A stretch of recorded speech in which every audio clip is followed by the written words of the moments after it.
I am a teacher. At least I have been for 8 years. And a character trait of teachers is that they do not just like to teach, but they also like to learn. And as a teacher, I can tell you, if you want to learn, you're going to have to attend lessons. So in my case, this meant attending as many lessons of my colleagues as possible. That way, I would become a better teacher. But you know what? I never really found time for this. There was always the more pressing matter of my students needing all my attention, all of the time. So I realized to become a better teacher, I had to stop all this teaching.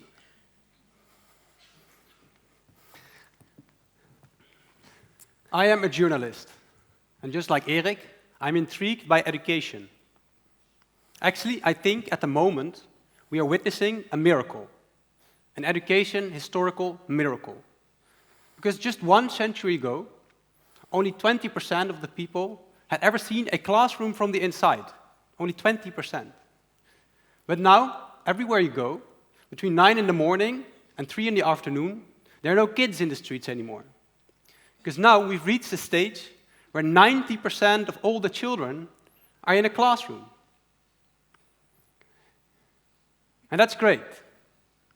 And I'm a journalist, and I have the feeling that we have to report on this story. And I tell you why. Because there's just one institution in every society where everyone spends at least a couple of years.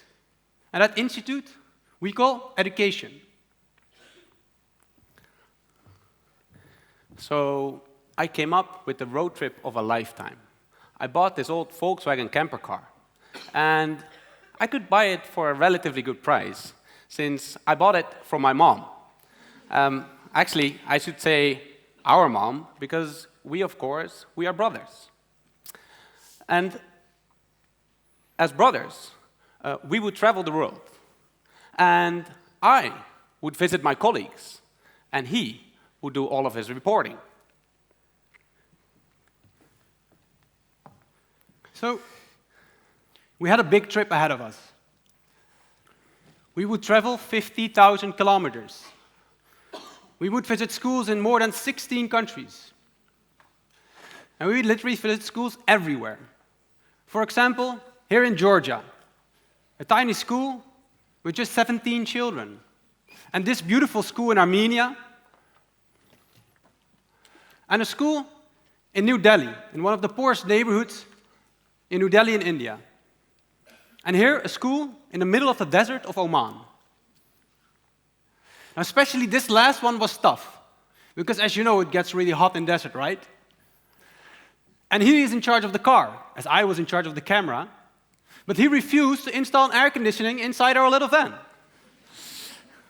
He would convince me it would be better if we would open up a window to adjust to the hot climate. So the first thing that struck me as a teacher is how familiar everything was to me. Look at these classrooms. They are from Finland. And this one, from Iran. This one, from India. And of course, this one, from Singapore. Don't they all look quite the same? And the children, they were familiar to me as well. You always have these ones that try to take up all of your attention. But then, and this is in the same classroom, of course, you have these ones that probably need a little bit more of your attention. And everywhere around the world, kids try to outsmart their teachers. So take this two, this boy and girl. They are from Georgia, and they told me something in secret. And I'm going to trust that you guys won't tell their teachers in Georgia. What they told me is that at the beginning of every school day, they had to hand in their phones. But what they did, of course, was hand in an old phone. So to keep their own phones in their pocket. And this sounded familiar to me as well. I suddenly realized that's what my students have been doing to me all those years. And then, of course, the teachers. They were very open and welcoming, and I could always enter their lessons. But only halfway through our trip, in India at this guy. His name is Prakar Bhatia, and he was teaching in an all-girls school. He's teaching chemistry. Only then and there, sitting in the back of that classroom, I realized how dependent these girls are on him to grow themselves. And I started to realize that all that education really is a teacher meeting and connecting with their students, day in, day out, and again and again.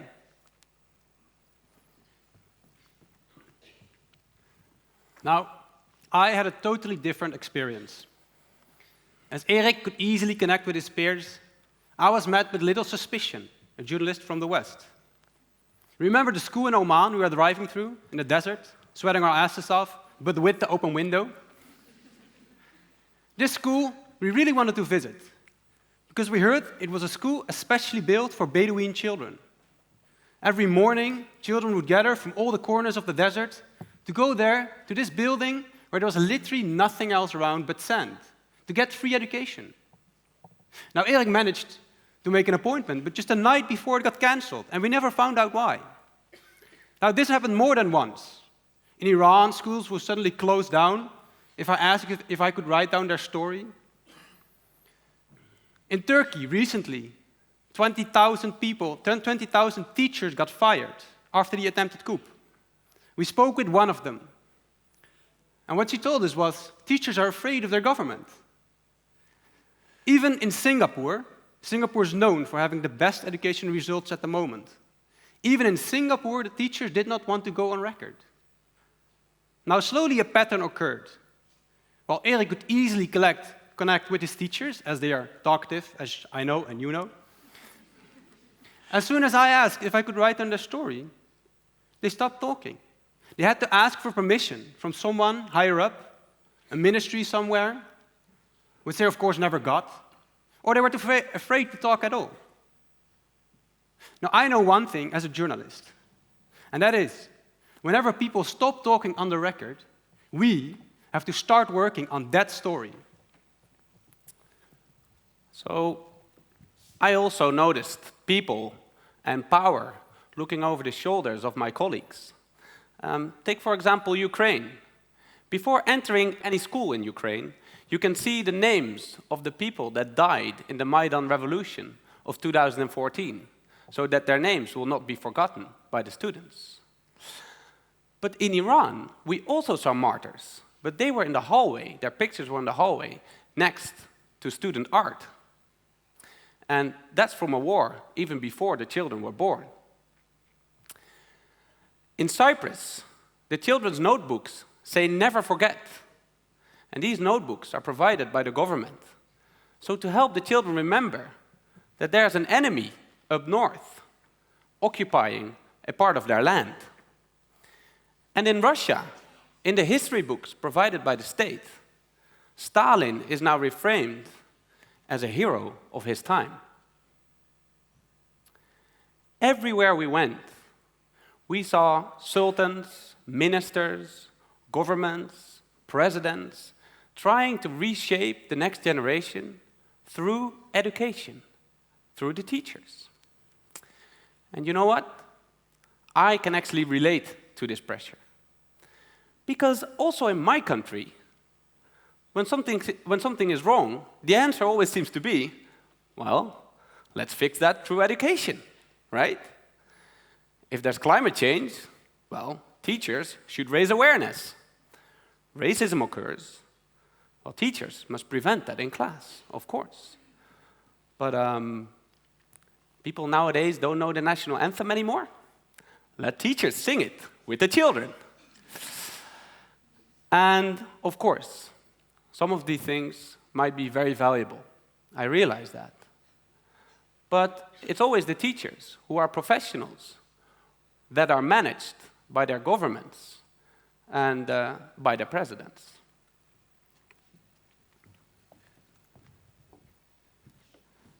Now, during our journey, I realized I was lucky traveling with my brother. As a teacher, he could easily connect with his peers.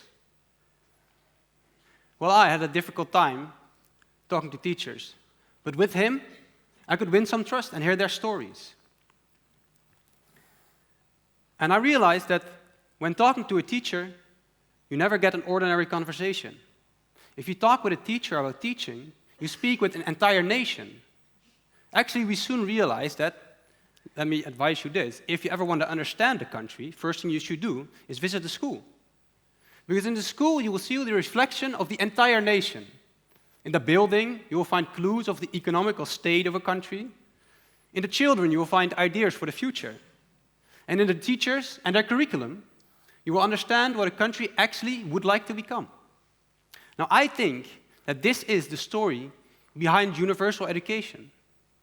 I feel that it's great that we brought all these children in these classrooms, and we've almost reached universal education. But now, a new conversation has to start. And this conversation is, what is going on inside of all these classrooms? And who decides what is being taught? And to start this conversation, I think we have to give a stage to a teacher.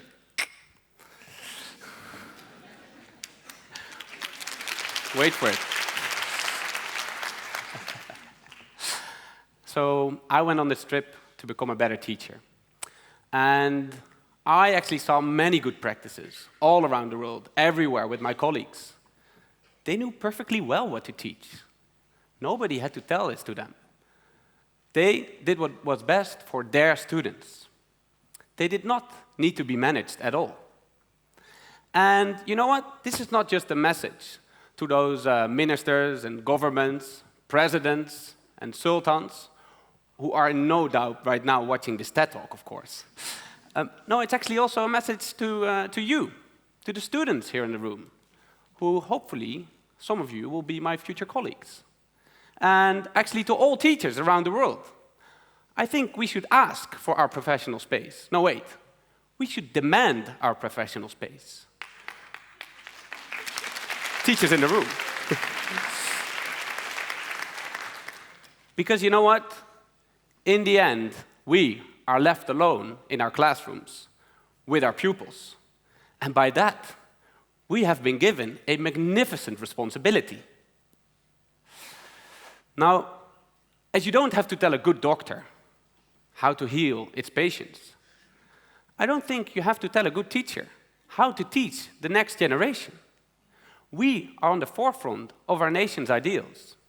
And again, to those sultans, ministers, governments, presidents, and maybe also to all the parents here, or maybe just to everyone in society, I will make you guys a promise as a teacher. If you trust us, instead of pressurize us, I promise, we will build your nations. Now that sounds fantastic. And I, as a journalist, will keep reporting, so we are sure that he keeps his promise. Thank you. Thank you.